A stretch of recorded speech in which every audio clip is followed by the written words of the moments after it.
Hi hello welcome to my YouTube channel. എല്ലാവരും സുഖമായിട്ടിരിക്കുന്നു. ഞാനും ഫാമിലി ഇവിടെ സുഖമായിട്ടിരിക്കുന്നു.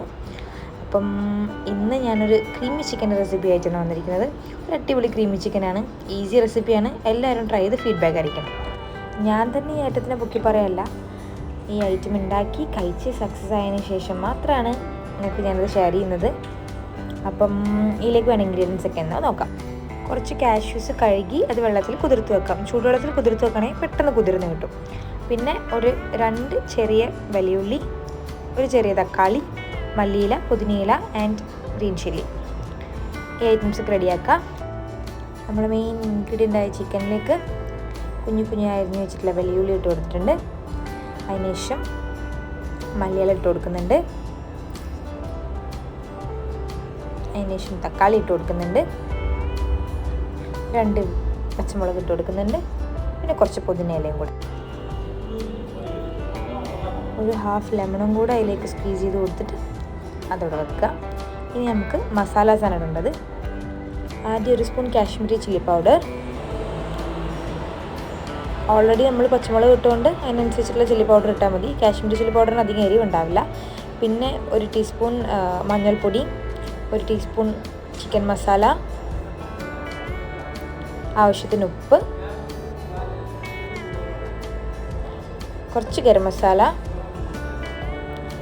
കുറച്ച് വലിയ ജീരകം, കുറച്ച് കുരുമുളക് പൊടി,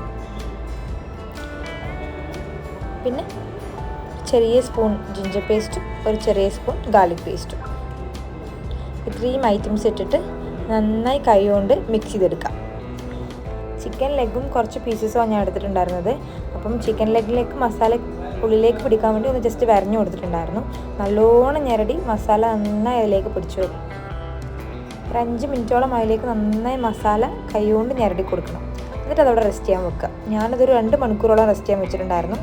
എത്ര നേരം വെക്കുന്നോ അത്രത്തോളം അതിലേക്ക് മസാല പിടിക്കും. പിന്നെ ഒരു പാൻ എടുത്ത് അതിലേക്ക് 2 ടേബിൾ സ്പൂൺ കോക്കനട്ട് ഓയിൽ ഒഴിച്ചു. അതിലേക്ക് നമ്മൾ ചിക്കൻ ഇട്ട് കൊടുക്കുന്നുണ്ട്. ആദ്യം ചിക്കൻ ഇട്ട് പിന്നെ അതിലുള്ള മസാലയും ഒന്ന് ജസ്റ്റ് സ്പ്രെഡ് ചെയ്ത് കൊടുക്കുക മുകളിലോട്ട്. മസാലയൊക്കെ മുകളിലോട്ട് ഇട്ടിട്ട് ലോ ഫ്ലെയിമിൽ വെച്ച് മൂടി വെച്ച് വേവിക്കാം. വെള്ളമൊന്നും ഒട്ടും ഒഴിച്ചു കൊടുക്കരുത്. അതിൽ കുറച്ച് വെള്ളം താനേ ഊറി വന്നോളും ചിക്കനിലൂടെ. കണ്ടില്ലേ, കുറച്ച് നേരം മൂടി വെച്ച് വേവിച്ചപ്പം താനേ ഇന്ന് വെള്ളം ഊറി വരുന്നുണ്ട്. ചിക്കൻ കുക്കാവണ വരെ ഇതുപോലെ വേവിച്ചെടുക്കണം. അങ്ങനെ വെള്ളമൊക്കെ വറ്റി എണ്ണയൊക്കെ റെഡിയായി വന്ന് നല്ല ഡ്രൈ ആയി വരുമ്പം അതിലേക്ക് കട്ടിയായിട്ടുള്ള തേങ്ങാപ്പാൽ ഒഴിച്ച് കൊടുക്കാം. 3/4 കപ്പോളം കട്ടിയുള്ള തേങ്ങാപ്പാൽ ഞാൻ എടുത്തിട്ടുണ്ടായിരുന്നേ. എന്നിട്ട് അത് നന്നായി മിക്സ് ചെയ്ത് കൊടുക്കാം. ഇനി തേങ്ങാപ്പാൽ നന്നായി വറ്റി വരണം. നമ്മളെ തേങ്ങാപ്പാലൊക്കെ നന്നായി വറ്റി ചിക്കനിലേക്ക് നന്നായി പിടിച്ചിട്ടുണ്ട്. തേങ്ങാപ്പാൽ നല്ലോണം വറ്റി വരുമ്പം നമ്മൾ നേരത്തെ കുതിർത്ത് വെച്ച കാഷ്യൂസ് നല്ല പേസ്റ്റ് ആക്കിയിട്ടുള്ള കട്ടിക്ക് പേസ്റ്റ് ആക്കിയതാണ് അത് ഇതിലോട്ട് ഒഴിച്ചു കൊടുക്കാം. നല്ല രസമില്ല ഇങ്ങനെ ഒഴിക്കുന്ന കാണാൻ. എനിക്ക് വീഡിയോ എഡിറ്റ് ചെയ്യുമ്പോൾ നല്ല ഇഷ്ടമായിട്ടുണ്ടായിരുന്നു ഇങ്ങനെ ഒഴിക്കുന്ന കാണാൻ.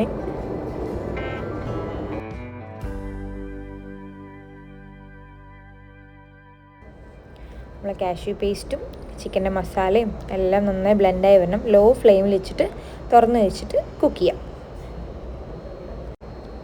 അങ്ങനെ നമ്മൾ ക്രീമി ചിക്കൻ റെഡി ആയിട്ടുണ്ട്.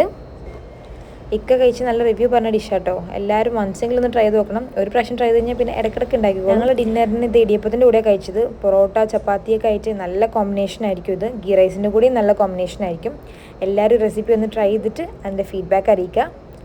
Thank you for watching my video. Bye bye.